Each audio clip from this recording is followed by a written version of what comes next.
Bom dia, turma. Bom Então, dia. no decorrer do nosso trabalho, tiveram que ser feitas algumas alterações. Eu e o Paulo estivemos lá no Secop e eles passaram algumas coisas pra gente. Uma delas é que eles não gostam, ou assim, até mesmo a secretaria passou, que lá seja reconhecido como cabelão.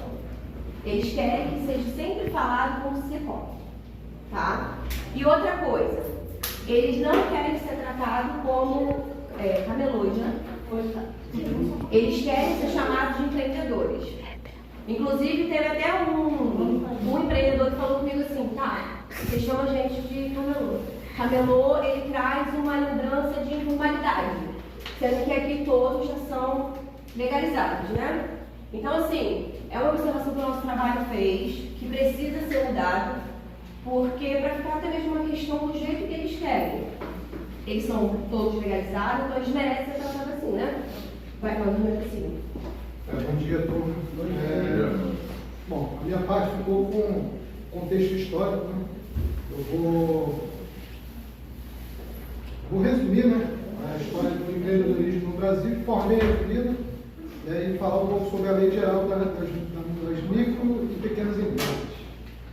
Bom, a história das políticas públicas de apoio aos empreendedores no país aponta em duas linhas de atuação, que são as políticas regulatórias e as políticas de estímulo. As políticas regulatórias afetam questões como a entrada e saída de negócios, regras tributárias e sociais, questões de falência, liquidez, disponibilidade de capital, que inclui taxa de juros, acesso a financiamentos, etc. Como exemplo de políticas regulatórias, né, isso é um recorte histórico, né, como exemplo de políticas regulatórias incipientes nesse contexto, já na década de 60, podemos citar a promulgação do Decreto-Lei 486 de 69, que apresentou tratamento diferenciado a pequenos comerciantes, dispensando a apresentação de escrituração própria. A primeira iniciativa de valorização das microempresas e empresas de pequeno porte no país se deu na Constituição de 1988, nos seus artigos 170 e 179. Estamos no país atrasado em relação às principais economias do mundo, que desde 1950 já dispensavam um tratamento diferenciado a esses grandes geradores de emprego e renda.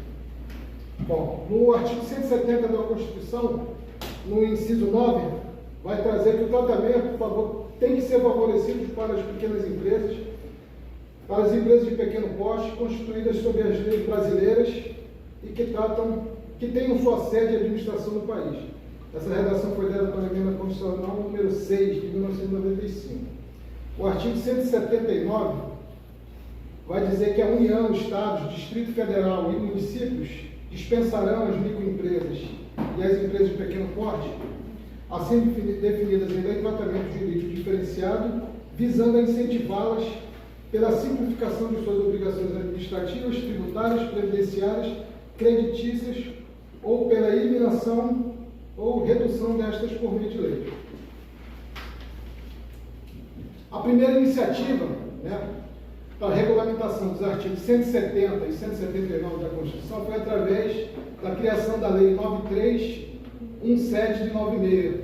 Foi a criação do Simples Federal, que uniu 5 tributos apenas na esfera federal, visando descomplicar o recolhimento de tributos e contribuições federais, e mediante convênio abranger parcela devida aos estados e municípios. Os estados, obviamente, preferiram não aderir ao Simples Federal e constituíram regimes próprios de tributação. A segunda iniciativa foi a aprovação da Lei 9841, de 99, criando o Estatuto das Microempresas e das Empresas de Pequeno Porte, não como conhecemos hoje, instituindo benefícios administrativos, trabalhistas, de crédito, desenvolvimento empresarial. Como o Estatuto foi criado por lei ordinária federal, sem poder legislativo sobre os estados e municípios, a abrangência dos seus benefícios ficou limitada à esfera do governo federal. As políticas de apoio aos empreendimentos de pequeno porte despontam claramente nos anos de 2000. A partir daí, né, que a história do empreendedorismo no país, né, os incentivos surgiram a partir do ano 2000. Eu vou falar de 3 marcos principais, que é a Emenda Constitucional número 042 de 2003, a Lei Complementar 123 de 2006, que é a Lei Geral das Micros e Pequenas Empresas, né? Agora a nível nacional, né? Que na Lei 9317 de 96 não deu muito certo, ficou restrita à esfera federal, com a criação da Lei 128 de 2008, 123 de 2006, foi criada realmente a nível nacional a Lei Geral das micro e pequenas empresas como conhecemos hoje. E também foi criado estatutos das microempresas e empresas de pequeno porte.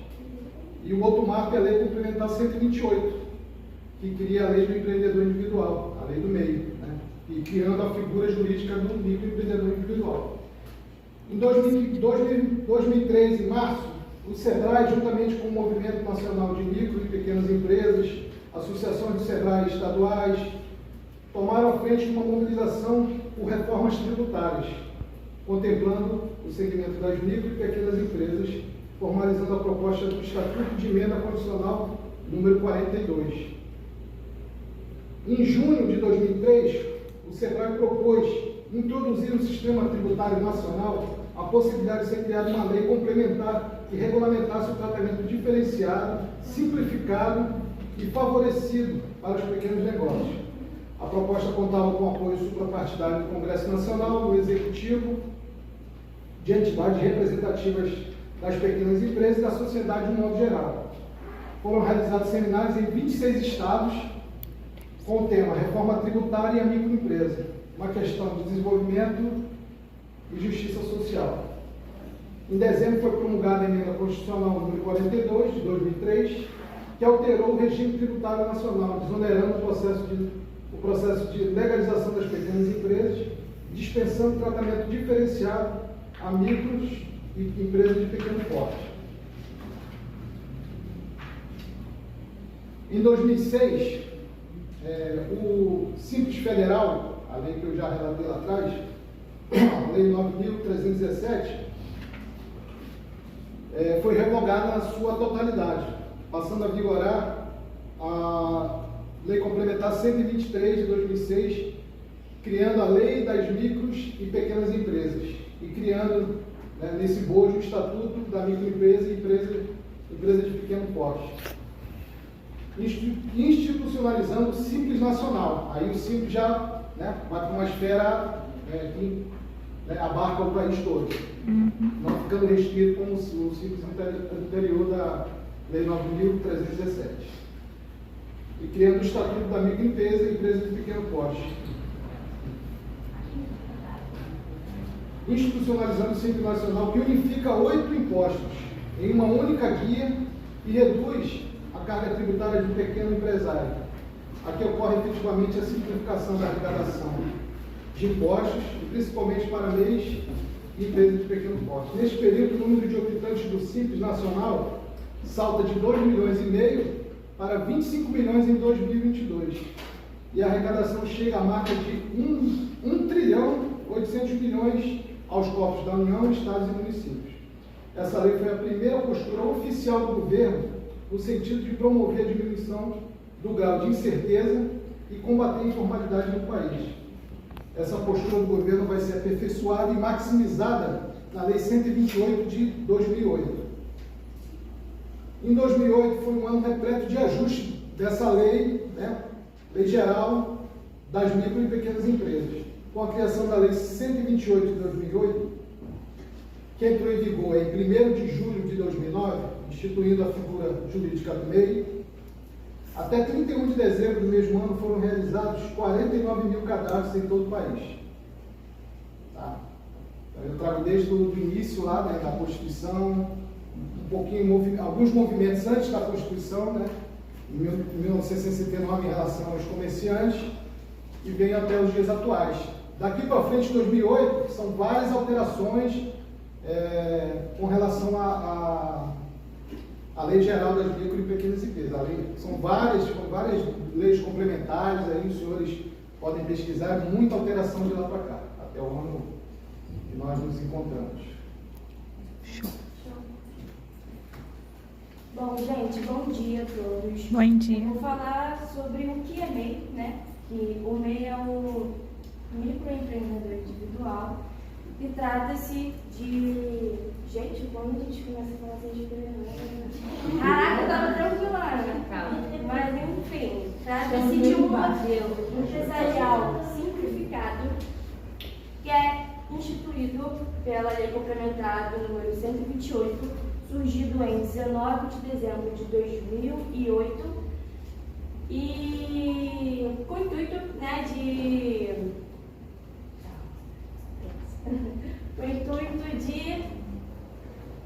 facilitar a formalização dos microempreendedores, dos trabalhadores autônomos, né?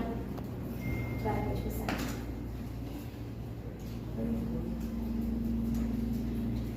O MEI, né, pode emitir nota fiscal e não é obrigatório, porque é dispensado quando se trata a relação de comércio entre uma pessoa jurídica, que é o microempreendedor individual, e a pessoa física. E de uma forma bem objetiva, a gente trouxe os 6 passos para formalização, né, de como se formalizar. E o primeiro passo é atender as condições, né, para se tornar um MEI. E a primeira delas é não ter uma participação em outra empresa como sócio titular. A segunda é faturar até 80 mil por ano e exercer as atividades permitidas. Segundo passo. Segundo passo, criar sua conta Gov, né, porque é obrigatório para poder conseguir acessar o portal e acessar os seus dados também, pôr os dados e tal, para poder acessar. Amiga, desculpa, obrigada. Completar o cadastro, né? Clique no botão formalize-se, informe os dados de sua conta Gov e autorize os acessos, né, para poder conseguir completar o cadastro. Quarto passo, definir um nome e fantasia de suas atividades. Onde irá atuar, o endereço comercial, ou ambulante porta a porta ou via internet, por exemplo. Quinto passo, definir o endereço. Informe o CEP, o endereço residencial e o CEP local de onde irá funcionar a empresa. E o sexto e último passo é emitir o CC-MEI, que é a comprovante de condição do microempreendedor individual, que é o certificado quando completa todo o cadastro e, né, recebe para poder começar a atuar nessa área.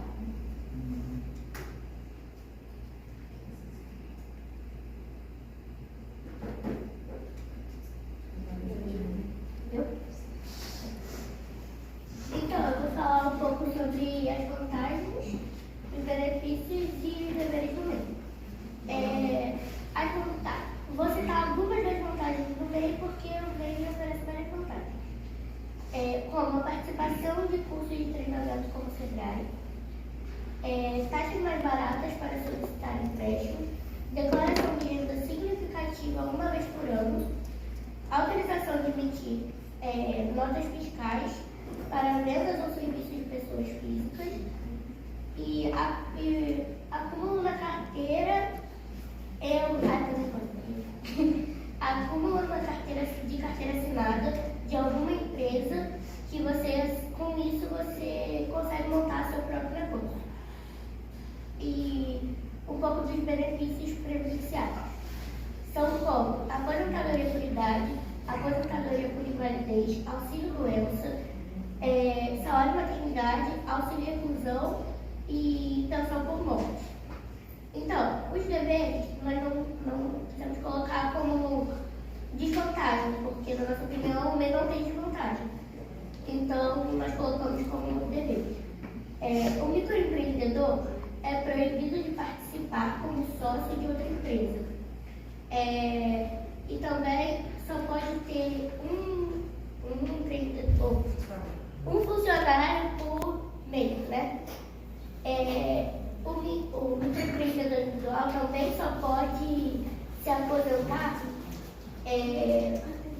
por idade ou só pode se aposentar por idade com 62 anos, mulheres só podem se aposentar com 62 anos e homens só podem se aposentar com 65. Qualquer benefício que você solicitar, qualquer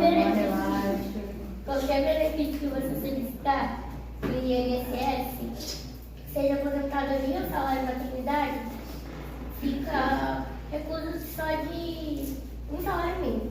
É o valor básico que você recebe. Mesmo se você for pagando o INSS como sendo MEI, você pode lá na frente ter desvantagem. Por isso que é sempre bom você. Por isso que é sempre bom você ter um planejamento previdenciário, para você estar sempre. Lá na frente você não se arrepender aqui. E o pagamento fixo de tributo, mesmo quando há prejuízo. Se o empreendedor tiver algum prejuízo, ele vai ter que pagar o valor, tem que pagar da taxa de qualquer forma, tendo prejuízo ou não. Radinho, antes que o próximo fale, eu gostaria de pedir para que vocês não fiquem entrando e saindo, porque atrapalha a apresentação. Não deve ficar aqui, fica lá fora, mas só fica entrando e saindo, por favor. Pode continuar. Bom, a gente colocou um vídeo ali com um empreendedor que todo mundo conhece, porque o Sidney é uma pessoa muito acessível, é uma pessoa que demonstra bastante conhecimento sobre o assunto do MEI, e ele tem uma palavrinha para falar com vocês sobre o que ele acha de ser MEI. É muito interessante. Ser MEI é importante, sair da informalidade é muito importante para a gente que trabalha assim, na carteira assinada, para a gente que trabalha de conta própria, porque aqui nós somos patrão e empregado.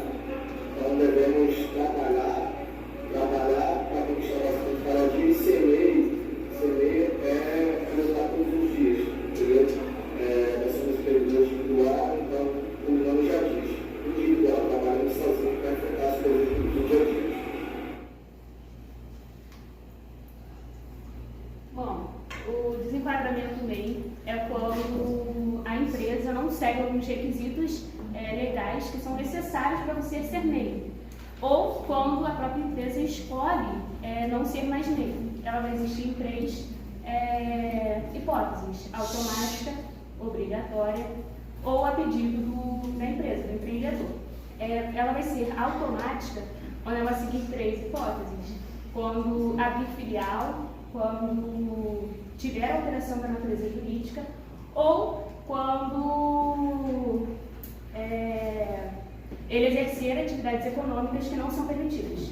Ela vai ser obrigatória quando ele descumprir algum desses requisitos, por exemplo, se associar a uma empresa, ou então contratar mais de um funcionário, ou extrapolar o limite anual, que é de 81 mil reais anuais. Né? Ao descumprir os limites anuais, se ele ceder 20% do limite anual, ele só vai poder, ele vai ter que fazer o desenquadramento já no ano que houve o excesso. Agora, se isso acontecer em qualquer outro momento, ele vai ter que falar com a Receita Federal, comunicar a Receita Federal para poder ser cobrados impostos já no mês subsequente. Vai ser a pedido do empregador, que é opcional, quando a empresa escolher. Ela pode ser feita a qualquer momento e só vai depender da formalização do mês que ela for realizada. Porque, por exemplo, se ela for realizada até o último dia de janeiro, você já pode realizar o desenquadramento já em janeiro do mesmo ano. Mas agora, se ela acontecer em outros meses, você só vai poder realizar em janeiro do próximo ano. Ao fazer o desenquadramento, você muda de regime tributário para o Simples Nacional.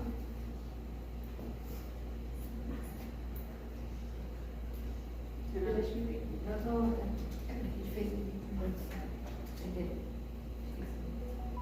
Bem como está sendo depois do desenquadramento, e agora eu até recordei. Na verdade, depende de cada caso, um caso. Você precisa consultar a Receita Federal e aí eles vão analisar um caso a caso separadamente.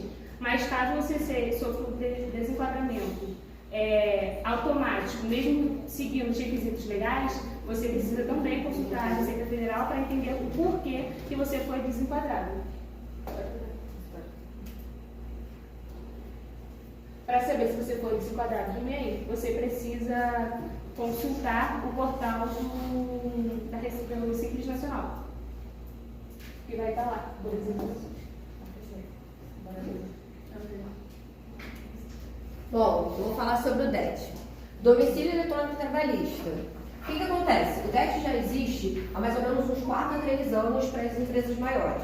Esse ano, o governo decidiu enquadrar as empresas do grupo 3 do E-Social, o que inclui MEI e empregada doméstica, né? Também, professor, você me corrija. O que acontece? Foi pego todo mundo de surpresa.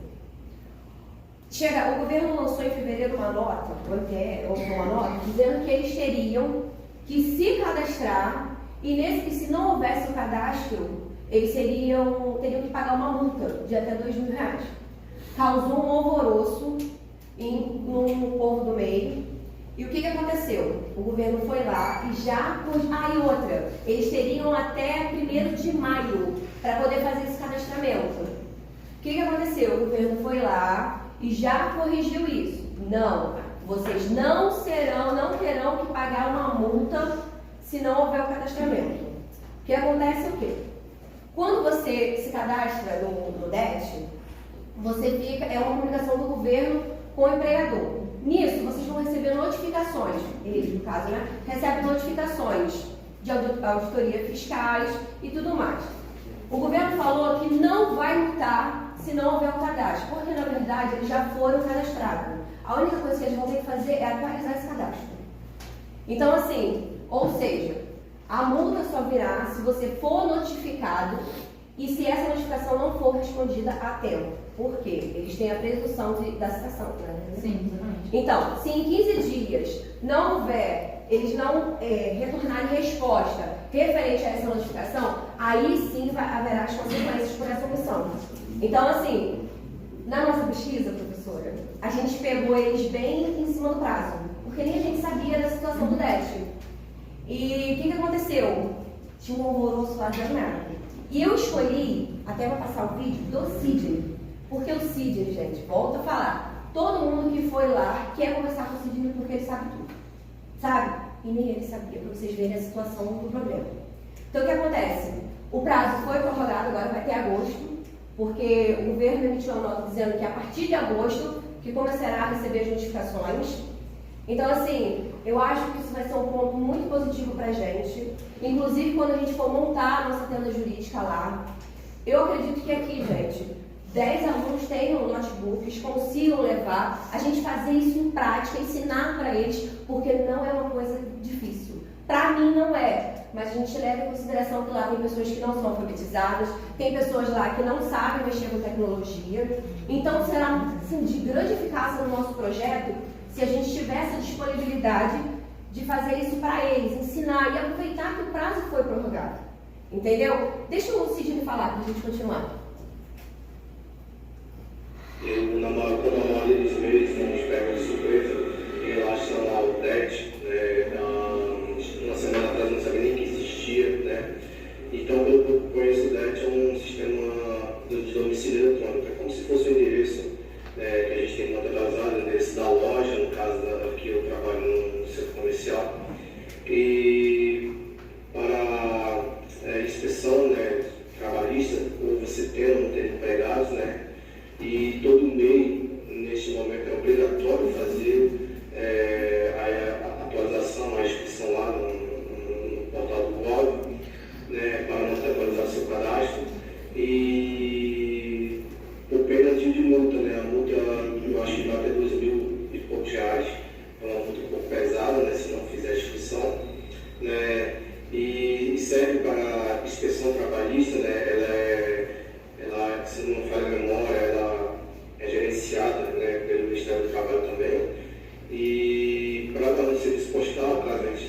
administração, do governo e essas coisas, né? Eu estou me informando ainda sobre a questão, né? Não entendo muito, mas a gente está procurando saber em relação a isso, que eu não sabia que existia e que era obrigatório. Agora já fiz minha inscrição ontem, né? Já atualizei os dados na conta do blog, já tinha algumas informações lá, só tive que atualizar outras. E, enfim, são essas informações que eu sei até o momento, prezado momento. Como vocês viram, nem ele, que é conhecido lá por saber tudo sobre o MEI, também está sendo pego de surpresa. E eu acho que foi um ponto positivo para a gente o fato de ter provocado essa atualização de cadastro. Porque vai ajudar muita gente, muita gente. A gente conversou, tinha gente que falava assim, mas o que é isso? Não sei. E a gente vê que lá é como se fosse uma comunidade, um ajuda o outro. Isso é bem legal. Coisa que deveria ter na nossa sala, mas enfim. Lá um ajuda o outro. Então, assim, faz um trabalho de equipe, mas nem todos sabem. Então, o nosso projeto vai ser importante a gente levar isso e pesquisar melhor. Eu não sei se alguns aqui tiveram a oportunidade de entrar no sistema eletrônico, no site do DET. É muito fácil. Você pode entrar pela sua conta Gov ou pelo certificado digital. Sabemos que a conta Gov é pessoa física. Lá tem a opção de você trocar. Você faz primeiro o cadastro da pessoa física, cadastra uma palavra-chave, bota salvar. Depois você faz uma troca. Troca de personalidade, se eu não me engano. Aí, quando você cadastra a pessoa jurídica. Tá? Então, assim, pra gente é muito mole isso. Pra eles, a gente vai realmente encontrar dificuldade. Então, assim, é aí que vai entrar o nosso projeto. Vamos lá, vamos fazer que nem o nosso grupo, vamos vestir a camisa e vamos levar isso em prática para eles. Porque, assim, todo mundo ali sabe que todos eles já foram legalizados. Todo mundo já sabe sobre o MEI. Só que o DET, por ser uma coisa nova, vai ajudar o nosso trabalho a ser implementado lá. Talvez a gente criar um projeto junto da secretaria, até porque o secretário vai dar uma palavrinha no nosso trabalho. Inclusive, professor Gilmão, aproveitando minha janela que eu estou falando, eu tomei a permissão de conversar lá na secretaria. Peguei o número da pessoa que está nos ajudando, que vai botar a senhora em contato com o secretário de desenvolvimento. Ele ficou muito interessado no nosso projeto e eu acho que ele pode sim ser um possível colaborador, inclusive para que a gente continue o nosso projeto. Porque assim, a gente querendo ou não, vai ser como se fosse a mãe, vai estar iniciando o projeto e ensinar para eles, mostrar para eles que tem como dar continuidade nesse projeto. Andressa, a gente vai ter que continuar? Não necessariamente. Se a gente mostrar para a prefeitura, para a secretaria, que tem essa possibilidade do projeto continuar com eles, gente, vai dar super certo. Então, vai, continua, gente, senão eu fico falando. Então, gente, aqui a gente vai fazer a abertura do meu projeto de Operação MEI, né? Esse projeto é uma iniciativa de extensão universitária, desenvolvido pela nossa universidade, que ela tem como objetivo capacitar, fornecer informações e orientar juridicamente esses microempreendedores que trabalham no caminhão, né?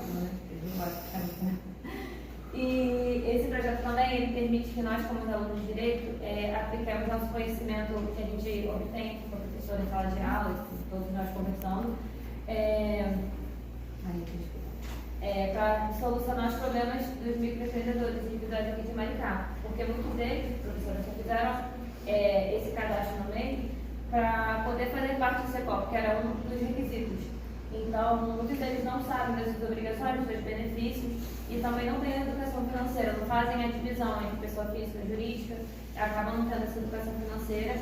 E esse trabalho também ele promove engajamento comunitário, responsabilidade social, que é muito importante para a nossa formação como profissional de direito. E também faz a gente ter habilidades práticas e comprometimento com a comunidade.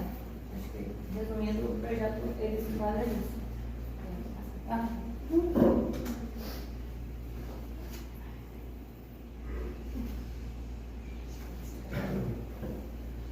história da Cicobi, o Centro de Comércio Popular, ele surge com a iniciativa da Prefeitura junto com a Secretaria de Desenvolvimento, para dar um conforto melhor para os microempreendedores, uma segurança, um espaço onde tenha umas instalações, né, de climatizado, tanto para quem vende, também para quem está comprando, né? Fica localizado ali na Rua Juvenal, José Bittencourt, né? Eles saíram da Rua dos Bancos e foram realocados para lá. Né? É um local onde passa muita gente, mas muitos que estão ali não têm a ideia que a Secop ali existe. Então isso é um problema. Os critérios da seleção deles são para serem. Tem que ter o cadastro no MEI, ser MEI, ter o PPT, ter o tempo de rua, né, para ter acesso, né, os boxes, né. E lá conta com agora 115, né. Tiveram mais uma instalação de um box. Hoje são 115 boxes. Você Gostaria de passar pra gente. Pode passar. E o desafio na localização. É um desafio, né? Porque eu e a Andresa fomos lá, né, conversando com aquele senhor, ele falou que a venda dele está pela metade. Pelo fato dessa localização ter mudado e não ter informação. Entendeu? Passar um vídeo agora, né, então. Um dos problemas encontrados aqui pelas nossas pesquisas foi a falta de conhecimento de alguns comerciantes em relação ao meio. Eu quero que você explique para mim o que você acha em relação a isso. Qual é o problema? Onde está a questão do problema na falta de informação? Então, a prefeitura não nos deu nenhuma informação sobre o meio. Eu já não quero, mas a maioria das pessoas que vieram para cá eram pessoas que trabalhavam na informalidade na rua. Na rua dos bancos. Então, agora as pessoas não eram bem trabalhando na formalidade há vários anos. Eles só fizeram bem, uma das prerrogativas da prefeitura do nosso processo seletivo, ser MEI, sair da informalidade para entrar na formalidade para entrar aqui dentro. Então, infelizmente, muita gente só fez o MEI para ganhar o box. Então, não teve nenhuma informação, eles nem sabiam que tinha que pagar imposto, não sabiam que tinham que declarar todo ano. Então, assim, infelizmente, a gente pergunta para o outro, e eles não se incomodam com a gente aqui. Da prefeitura, a gente não tem nenhuma informação sobre a questão dos deveres e obrigações do MEI. O MEI só foi feito para adquirir o box. Vocês viram outro problema identificado? O fato deles serem MEI foi somente para trabalharem no boxe. Então, assim, eles mesmos reconhecem que eles não têm uma capacitação boa sobre o MEI. Eles, uns ali, ajudam os outros. Como o Sidney, por exemplo, ele é o que mais tem conhecimento lá no CEPOP, ele é o que mais ajuda. Eu pude presenciar, se eu não me engano, tinha outras pessoas aqui comigo quando o grupo era todo. E a gente foi entrevistar um rapaz que é do lado do Sidney, o cabeleireiro, e ele não sabia responder nada. Nada. Quem ajudava para ele falou assim, é aquilo, rapaz. Aí ele falou assim, bota isso aí. Então, assim, eles estão totalmente despreparados, sabe, em relação ao que eles mesmos trabalham ali. Tanto que não tem um estoque, não sabe fazer a separação do que eles recebem pelo CNPJ e o que eles recebem de pessoa física. É uma mistura. Foi você que estava comigo, né? Foi falado pra gente, não tem um controle. Volto novamente a defender o nosso trabalho. Vai ser muito importante a gente também frisar essas coisas, sabe? De alguma forma vai agregar. Eu lembro que na última apresentação teve um grupo que falou assim, mas a gente vai fazer cartilha, vai fazer... Cara, tudo que for para agregar conhecimento vai ser benéfico. Uma vez que vai ter pessoas que não vão querer. Isso acontece em qualquer lugar. Mas se a gente atingir o pessoal que quer, que tem essa necessidade, que quer melhorar o seu comércio, nosso trabalho já teve isso. Vamos escutar agora o nosso secretário de desenvolvimento, o Igor Sardinha, né? O Igor Sardinha, ele vai dar uma palavrinha pra gente em relação ao CEPOP. Especificamente sobre o Centro de Comércio Popular, localizado aqui na região central da cidade, ele surge como um espaço destinado a dar mais dignidade, condições de trabalho e respeito aos ambulantes, aos camelôs que antes, de maneira informal, trabalhavam na rua dos bancos.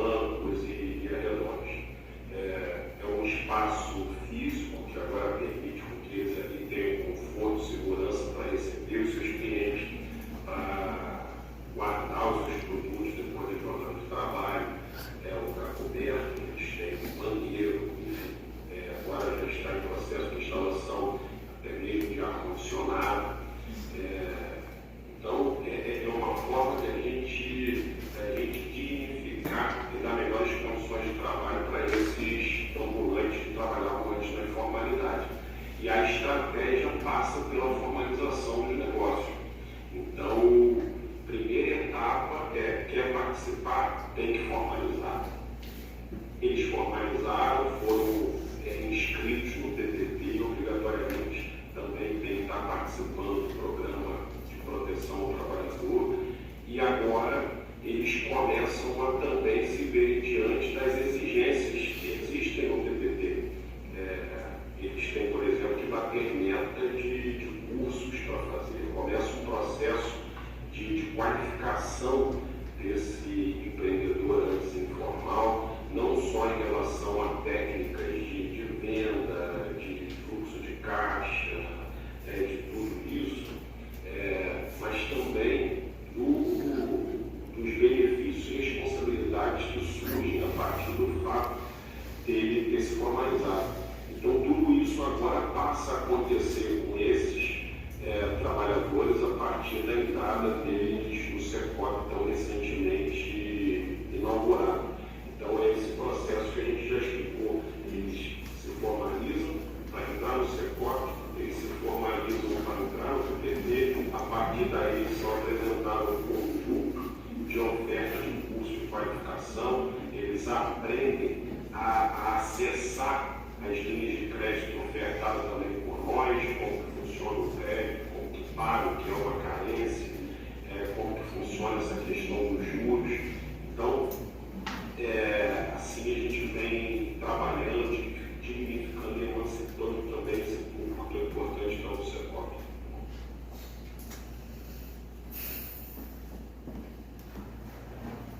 Bom, quero dizer que eu esqueci tudo. Além disso. Além disso, Bom, então, como o secretário falou, para poder participar do SECOP, você tem que cumprir algumas exigências. E a primeira delas é você ser inscrito no MEI, e a segunda é você estar participando do PPT. O PPT, ele te ajuda a poder ingressar no seu comércio, né? E ele te dá uma certa política de crédito facilitada, com juros de até 0% e uma carência de 1 ano, com os juros chegando depois disso, depois de passar esse 1 ano, o juros chega até 3%, o que é muito menos que o banco comum. O banco comum, os juros é absurdo. O microempreendedor que chega a pegar um empréstimo no banco comum, ele facilitamente vai entrar em falência, porque não vai conseguir pagar os custos do material colocado dentro do SECOP, porque o SECOP ele é gratuito, o microempreendedor ele utiliza o SECOP de forma gratuita. Eles saíram da informalidade das ruas para poder ficar num espaço com um ambiente mais, vamos dizer, digno para atender os seus clientes, para poder trabalhar com segurança, guardar os seus materiais. E é isso, o secretário vai falar um pouco mais.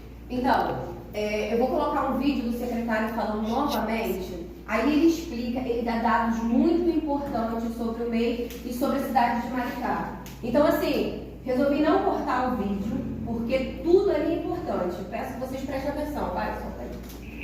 Olá, tudo bem? Eu sou o Igor Sardinha, sou secretário de Desenvolvimento Econômico aqui no município de Maricá.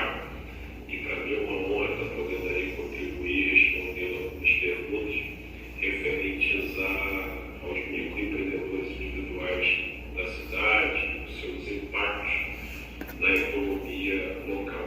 Quero primeiramente dizer para vocês que a gente aqui, fazendo um apanhado macro para vocês enquanto estratégia, a gente acredita que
tradicional na economia, a gente, para além das vezes esses programas serem programas que combatem a pobreza, a miséria, que produzem mais justiça social no território, eles são programas sim que incrementam a economia, que circulam mais dinheiro, tudo isso usando a nossa moeda social, que faz com que a gente garanta que do primeiro ao último centavo esse dinheiro não possua a evasão dessa divisa, que ele circule aqui dentro desses setores econômicos. Então a gente consegue aumentar a chance de sucesso desses pequenos empreendimentos, porque mais dinheiro circulando, mais gente tem condição de acessar o que esses empreendedores estão vivendo ou os serviços que eles estão ofertando. A segunda estratégia passa muito também pela qualificação. É muito importante dentro de qualquer negócio que você, para mais do que a vontade, do que o ímpeto, que você tenha também as noções básicas, a qualificação básica para que você consiga empreender. E aqui nós temos uma parceria, um contrato com o SEBRAE, que é o nosso parceiro na execução do programa Avança Maricá. O Avança Maricá é um programa de qualificação do microempreendedor, daquele pequeno comerciante da cidade, onde a gente aqui oferta uma possibilidade muito grande de cursos para que ele possa fazer, desde cursos para que ele aprenda a fazer um plano de negócios, cursos focados nas estratégias de venda, em montagem de estoque, em controle financeiro, enfim, tudo isso com a chancela e expertise do SEBRAE, o maior contrato que uma prefeitura tem com o SEBRAE no estado do Rio de Janeiro, e a gente oferta majoritariamente para esses meios que a gente tem aqui na cidade. Terceira base desse tripé é o acesso ao crédito. Então, assim, se você faz com que você tenha dinheiro circulando, demanda adicional na economia, se você tem qualificação e se você consegue fazer com que esse empreendedor tenha acesso a crédito para ele começar um negócio ou para que ele amplie as suas atividades, que ele tenha um capital de giro, tudo isso é um crédito muito mais facilitado do que ele encontra na rede tradicional, na rede financeira tradicional, nos bancos tradicionais. Você consegue ali criar um ecossistema muito saudável, um ecossistema de sucesso para esses empreendimentos. Então nós criamos aqui o programa Fomenta Maricá, onde a gente pega recursos do Fundo Soberano da Prefeitura e coloca em crédito para o pequenininho. Então a gente consegue, a partir disso, a gente consegue superar esse sistema injusto que não consegue tradicionalmente ofertar crédito pequeno, que tira o pequeno da cena do crédito e dá a ele condições facilitadas, carência de um ano, juros zero, os créditos maiores chegando somente o teto desses juros chegando a 3% ao ano, facilitando então que os negócios tenham dinheiro para se sustentar, para se manter, para serem ampliados. Nos últimos 2 anos e meio do programa Fomenta Maricá, a gente se aproxima de 20 milhões de reais de créditos colocados para esses pequenos empreendedores, fazendo com que a nossa carteira seja superior ao que todos os bancos tradicionais somados ofertam para esses pequenos. Então, assim, não é pouca coisa. E eu quero aqui, para além disso, fazer aqui uma chamada especial para o Programa de Proteção ao Trabalhador. O Programa de Proteção ao Trabalhador é muito importante porque foi ele que proporcionou que Maricá, nos últimos 12 meses, o programa tem 1 ano, está completando 1 ano agora, e é exatamente o PPP que permitiu que Maricá acelerasse de maneira importante e relevante a formalização de vários empreendimentos. Nos últimos 12 meses, não existe outro município do país que teve abertura de mês na quantidade que Maricá teve.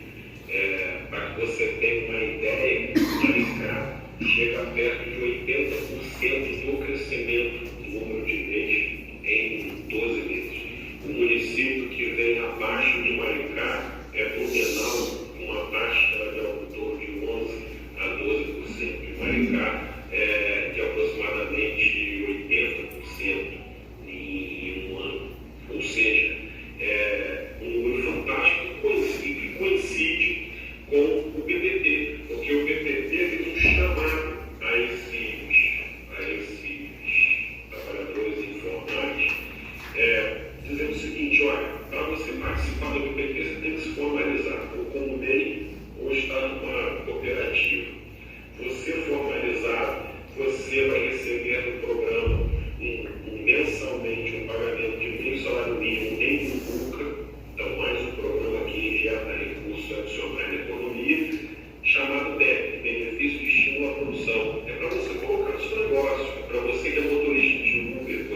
vai fazer que seus lucros sejam maximizados, né? Que sobre mais dinheiro para você no final do mês. Então, dinheiro para estimular a sua produção.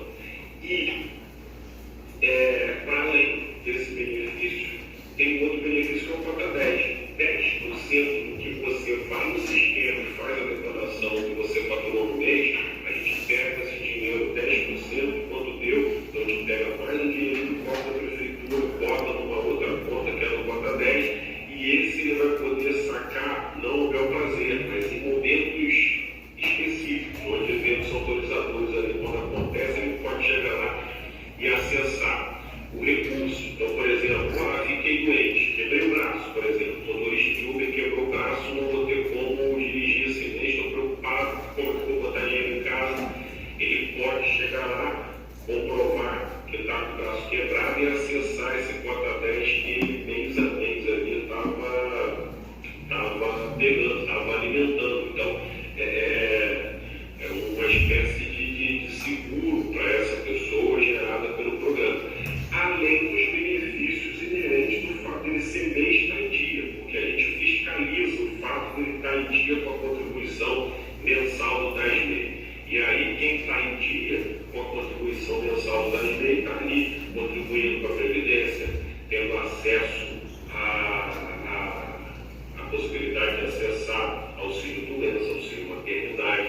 Então, assim, é um programa que permitiu um índice, um crescimento de formalização da força de trabalho em Maricá muito grande e de garantia de direitos. Então, ele garantiu direitos e com a formalização ele colocou todo esse importante segmento, setor produtivo da cidade, com direito a acesso a crédito também, porque informalmente ninguém conseguiria ter acesso ao crédito, e tudo isso formado uma qualificação muito forte, uma injeção, uma demanda adicional de recursos que a gente injeta na economia, vem proporcionando com que mais do que qualquer outro município no país, esses pequenos empreendimentos aqui tenham um ambiente muito favorável para empreender e para avançar. Tá bom? Um abraço, obrigado.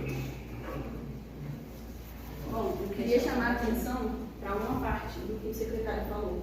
Ele disse que é obrigatório eles terem curso. Mas se vocês forem no Secop, nenhum deles teve essa formalização, nenhum deles fizeram esse curso. Então, assim, eles conseguiram trabalhar lá passando por cima disso. Eu acho que o nosso projeto poderia tentar ajudar eles a realizar essa inscrição nos cursos, tentar mostrar para eles que eles podem ter essa capacidade de poder gerir o seu trabalho de forma mais abrangente, sabendo de tendo acesso a algumas informações que não necessariamente eles vão na internet procurar. Eles podem ter um curso de capacitação para poder ajudar eles a mexer no caixa, o fluxo de caixa, tem um curso específico para isso, tem um curso específico para eles fazerem o marketing deles. Eles podem utilizar as redes sociais para poder fazer seu marketing e tem um curso específico para isso. Eu acho que o nosso projeto poderia tentar ajudar eles com essa parte também.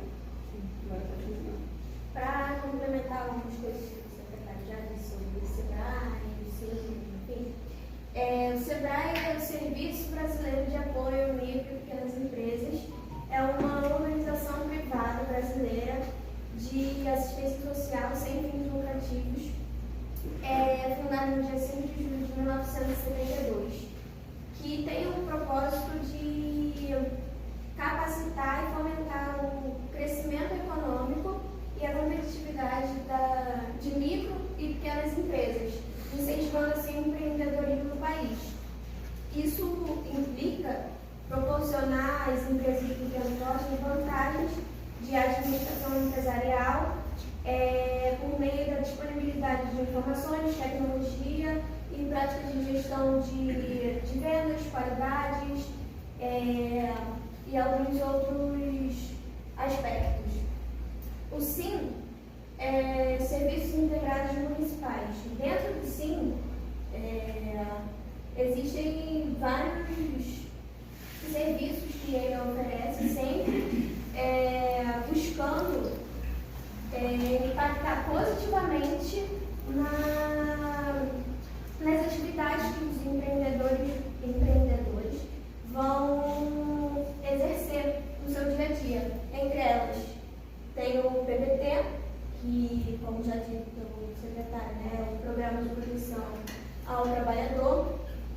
e ele foi desenvolvido num contexto pós-pandemia,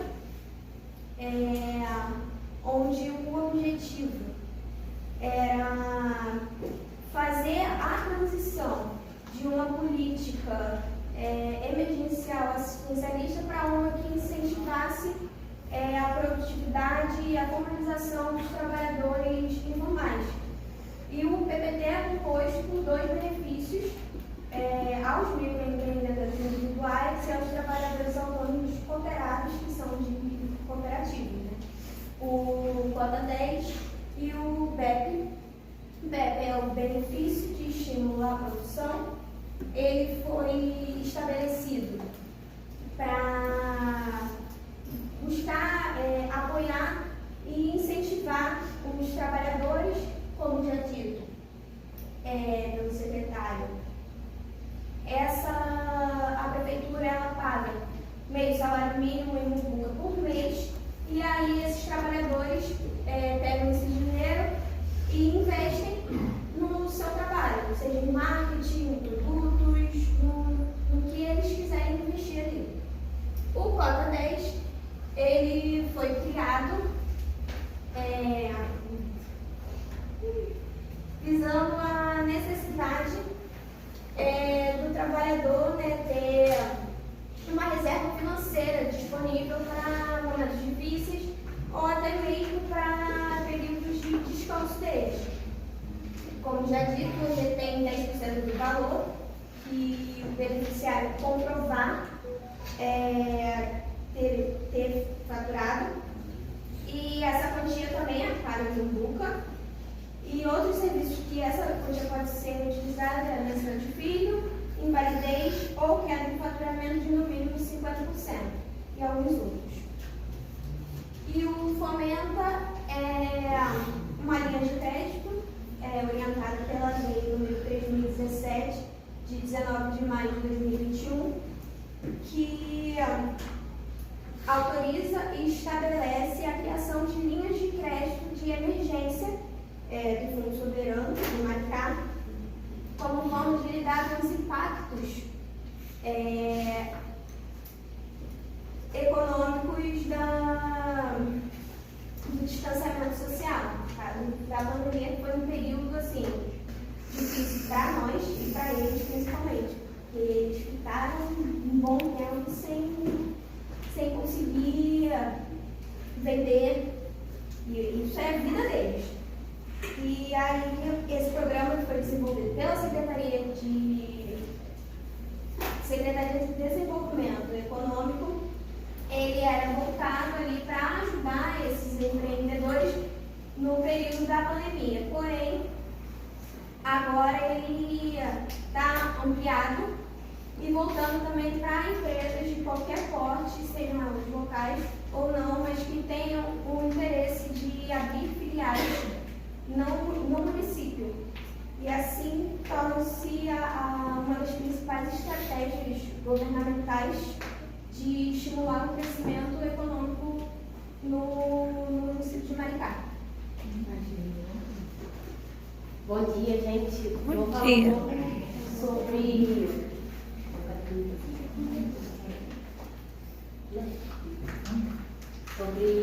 como ter acesso a essas informações nas plataformas digitais.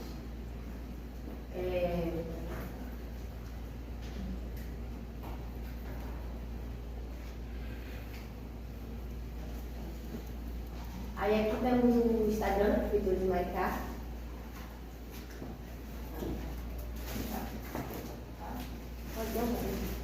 E quando você lá no Instagram tem na bio, tem um site da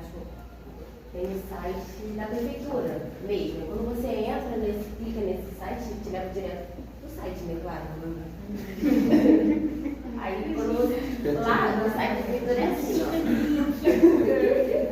Aí tem lá o SIM, né? O que é o SIM, né? Não vou falar o que é, já falaram aqui, não tem porque eu falar de novo. Pode passar, tá? Aí tem a gente aqui, o seu sentimento pelo SIM. É só clicar ali em cima e te leva direto pra página, tá? Ele vai tá aberto o site lá no seu computador, vai passando assim o negócio, sabe? não. Aí tem lá os polos do SIM, mostrando onde é o polo do SIM, como entra em contato com eles. Tem nota fiscal, como você clica na nota fiscal. Só clicar aí, vai gerar tipo, depois vai passar aí. Aí aqui embaixo tem empresa, fomento, agendamento, PPT.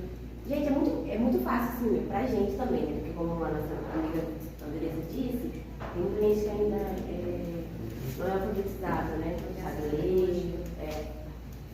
Aí aqueles 3 tracinhos lá, se você clicar, vai aparecer isso aqui, o negócio de cidadão, seu cadastro, sua empresa, várias coisinhas. Aí tem o PPT também. Aí quando você clica em empresa, tá vendo? Aparece esse negócio assim, alteração cadastral, certidões, finanças. Você pode alterar sua situação cadastral, essas coisas, dúvida frequente também, o que é PPT, o que é DEF, tem tudo lá no site da prefeitura, gente, muito legal. Bem fácil acesso, nada demais. Aí lá embaixo, você vai na aba, tem os cursos que eu comentei, os cursos que ele oferece. Tá vendo? E aqui, dentro desse negócio de curso, tem um site da Sebrae, que te leva lá também, e tá aqui, ó. E lá no meio da Sebrae também tem curso.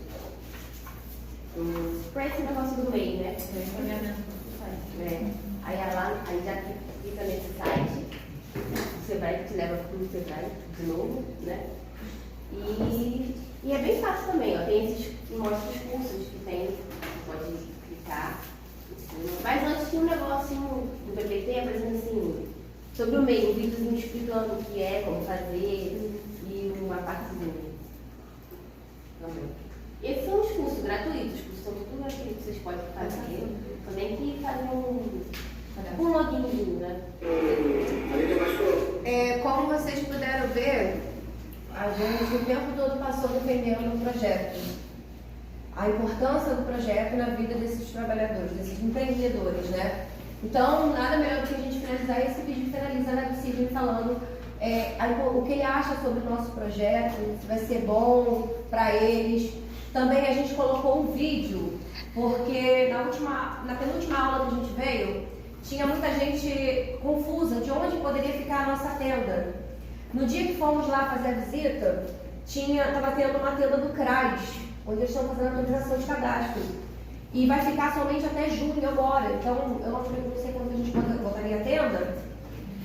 Poderíamos aproveitar aquele lugar. Também me tomei a permissão de perguntar para eles se colocássemos lá dentro, se iria atrapalhar. Eles até mostraram para a gente um espaço que dá para a gente colocar ali. Acharam interessante, sim, a gente implementar esse projeto lá, colocar um dia de atendimento lá para eles. Então, assim, vou deixar só ele falar para finalizar. Claro que temos assistência, mas por isso a gente procura nossos aplicativos, nossos computadores, precisamos de computadores, amigos contadores que dão uma diretriz, mas a prefeitura essa questão de jurídico não dá muito. Você acha que seria importante trazer um projeto para cá, no qual a gente levasse informações para vocês sobre os direitos, sobre as obrigações de vocês? Seria interessante, né? A gente tem um acompanhamento, né? Eu, há muitos anos atrás, né, eu tive um acompanhamento do Sebrae, né?